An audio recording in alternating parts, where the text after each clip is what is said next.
বৃষ্টির মধ্যে আমরা শেরশাশুড়ির টোমের কাছাকাছি পৌঁছেছি। অপূর্ব সুন্দর এক মুসলিম আর্কিটেকচার, যা দেখার জন্য মানুষের এখানে আসা একান্তই কাম্য। এই শেরশাশুড়ি টোমটি ভারতবর্ষের অনেক সুন্দর সুন্দর মনুমেন্টের মধ্যে একটি। কলকাতা থেকে দিল্লি যাওয়ার পথে সাসারামটা মাঝখানে পড়ে, কিন্তু আমরা সবাই সাসারাম পেরিয়ে চলে যাই, আর এই টোমটা এখানেই পড়ে থাকে।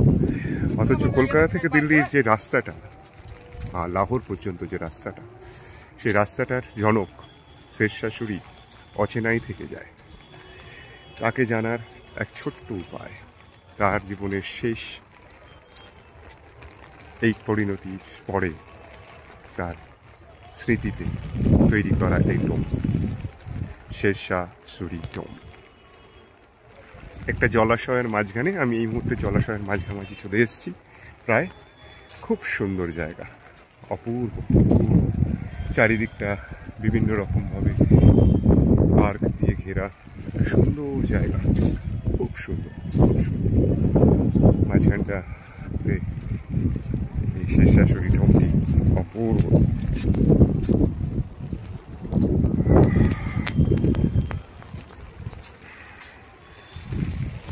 হা